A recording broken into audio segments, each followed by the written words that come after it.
Thank you all for continuing with Doodling with Purpose. We could not have this class if you guys were not dedicated each week to coming through. And let's reward your commitment and jump right in. So we're talking about the different pronouns, suffix, dependent, and we're going to get to independent pronouns next week. We had to take a shortcut last week with dependent pronouns to talk about negativity, or to how you make something negative, because dependent pronouns follow a negativity, or making a sentence negative, not, didn't, etc.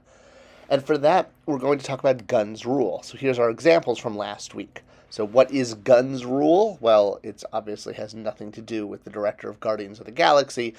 It is the fact that the negative sign, which is an N, and the N water sign are kind of reversed when you have a negative, meaning the present has the N that normally the past has, and the past does not have the N.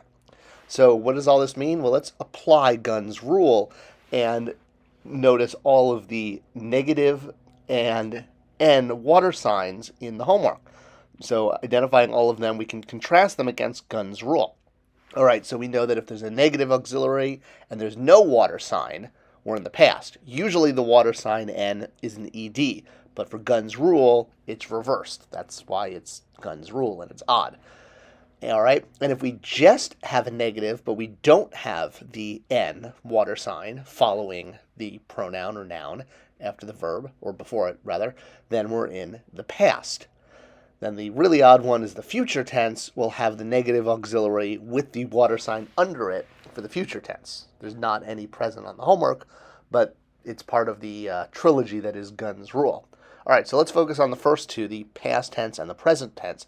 And so we can identify each sentence here. So that first one with the auxiliary and the water sign means it's in the present. The second one with just the auxiliaries in the past. The third one, just the auxiliary in the past.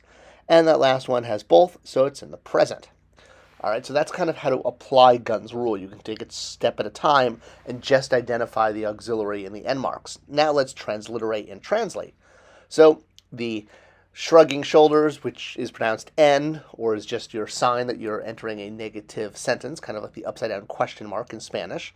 So here we have ma'a.n equals N. So if we remember back to our dependent pronouns, the dependent pronoun for you is an odd one because it is the same, and then for we is the water sign. Excuse me, I got ahead of myself. We're talking about we in this one. So the water sign under a water sign, so that first water sign is part of the Gunn's Rule. That second water sign with the three lines is we, which should also be noticed is the same for suffix and dependent pronouns. It's the water sign N with three stroke lines, making it plural. We is a plural pronoun. You can't be a we unless you're multiple people, unless you're Venom. All right, so that was a Marvel Comics joke.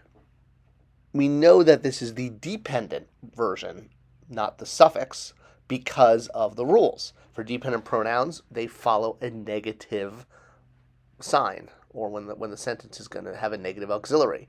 So we know this is the dependent pronoun for we, not the suffix pronoun for we, because it follows, or it's in a sentence that starts with a negative sign. All right, so that makes this either we did not see, or more appropriately, it's I did not see we, or in this case, them. I, because there's no other suffix pronoun in there, we assume it's going to be I, or the subject of the stela. So if you're reading a King Tut stela, it would be King Tut did not see them. Them meaning because we have the dependent for we. All right, our next sentence, we'll transliterate that. So we have the no auxiliary followed by ma'ak. Now here we have the suffix pronoun for you. We need to change that and make that into the dependent version of you, which has an extra W. So I've added that here. So see, I've changed it in that purple box in the middle. I know this page is getting a little intense with all the scribbles. All right, so with a dependent pronoun now correctly inserted into this sentence, it becomes you did not, or I'm sorry, I did not see you. Again, I, because there's no other suffix pronoun. We only have a dependent pronoun. All right, our next sentence there, also we have both a suffix and a dependent pronoun. I've circled them. I really should have started over. This piece of paper is getting really messy. So you can see you have the suffix pronoun for him and the dependent pronoun for her circled there. So it becomes he did not love her. And we are in the past tense because we don't have the extra N mark.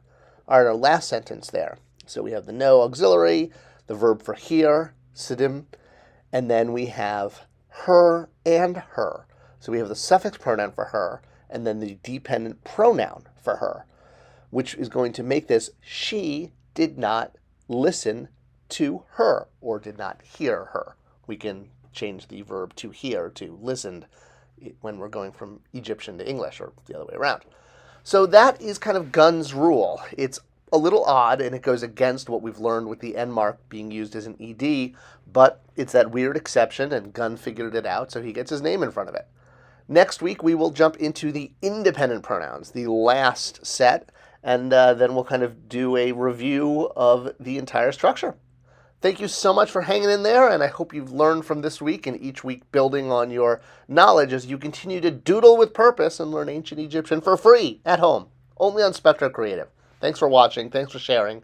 I'll see you guys in the next video.